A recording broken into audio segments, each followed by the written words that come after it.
আমাদের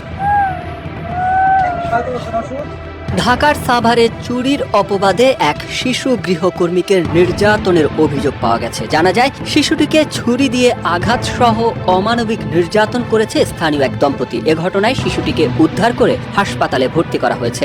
ভুক্তভোগী শিশুটির নাম মিম। সে সাভারের রাজাসন এলাকার ভাড়াটিয়া আনোয়ার হোসেনের মেয়ে। জানা যায়, সাভারের রাজাসন এলাকার কাজী ইসমাইল ও তার স্ত্রী পরশ দম্পতির বাসায় 1 বছর যাবৎ কাজ করছিল মিম। মাঝে মধ্যেই তাকে বিভিন্নভাবে শারীরিক নির্যাতন করত এই দম্পতি। সর্বশেষ টাকা চুরির অপবাদ দিয়ে ছুরি দিয়ে খুঁচিয়ে তাকে নির্যাতনের অভিযোগ পাওয়া যায়।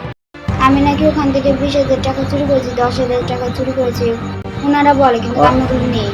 এই অবস্থায় মিম অসুস্থ হয়ে পড়লে তাকে হাসপাতালে ভর্তি করা হয়। মিমের মা জানান, এই দম্পতি মাঝে মধ্যেই তার মেয়েকে নির্যাতন করত আর এই ঘটনা ধামাচাপা দিতে হুমকি দেওয়ারও অভিযোগ করেন তিনি। বাসায় থাকে, উনি একজন পেশাদার ডাক্তার।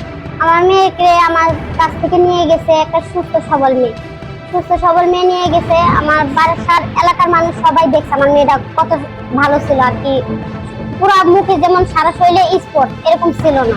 তা তাদের বাড়িতে নিয়ে গেছে ছোটখাটো বিষয় নিয়ে আর কি, আমার মেয়ের এরকম অত্যাচার করছে। হ্যাঁ, ছেলের একটুখানি খোসা লাগছে, হেরো আমার মেয়েরে কাটছে। পরে এই যে ডাইগুটলিটা বাড়ি মারছে, মাথা ফাটায় ফেলাইছে। যে দেখেন, এই যে সারাটা শরীর আমার মেয়ের ভর্তি স্পটে, মাথাটার ভিতরে মনে হয় আমার সর্বটা শরীর, এই যে পাছার নিচে এগুলো চাকি ছুরি আছে না, ছুরি দিয়ে আর কি করছে আমার মেয়েরা পায়জামা মনে হয় 2 বার পাল্টাইছে। আমি আমার মেয়েটার পিঠ নাই, এই যে গালগুলো দেখেন এখনো খোলা, মানে এমন কোনো জায়গা নাই, স্থান নাই যে আমার মেয়েটার কোনো শরীরে স্পট বাকি আছে। প্রত্যেকটা শরীরে কানা সব। ভোর 5টা বাজে ফোন দিয়ে জানাইছে যে আন্টি আপনার মেয়েরে নিয়ে যান।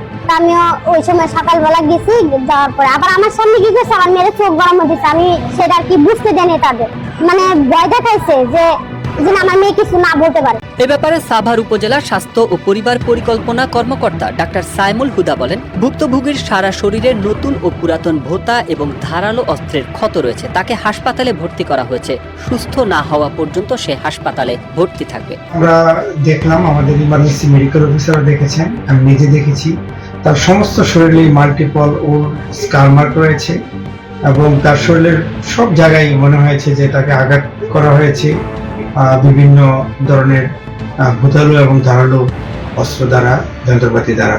তো শিশুটিকে আমরা ভর্তি করে দিয়েছি আজকে এবং সে সুস্থ পুরোপুরি না হওয়া পর্যন্ত এখানেই থাকবে এবং আইনানুগ ব্যবস্থা পরবর্তীতে গ্রহণ করা হবে বিধি মোতাবেক। সাভার মডেল থানার পরিদর্শক নয়ন কারকুন জানান, খবর পেয়ে তারা হাসপাতালে শিশুটিকে দেখতে এসেছে এবং ডাক্তারের সাথে কথা বলে প্রাথমিকভাবে মনে হয়েছে শিশুটি নির্যাতনের শিকার। অভিযোগের ভিত্তিতে তদন্ত সাপেক্ষে ব্যবস্থা নেওয়ার কথা জানান তিনি।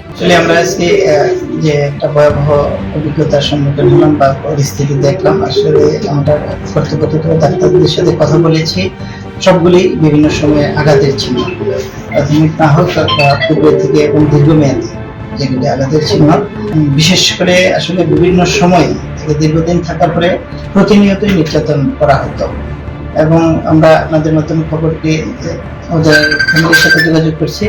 ওর গার্জিয়ান এখনো আমরা পাইনি, আমরা পেলে অভিযোগ নিয়ে যথাযথ ব্যবস্থা নেব। এ ব্যাপারে অভিযুক্ত দম্পতির সাথে একাধিকবার যোগাযোগের চেষ্টা করেও তাদের আমাদের ফেসবুক পেজে লাইক ফলো দিয়ে সাথে থাকুন।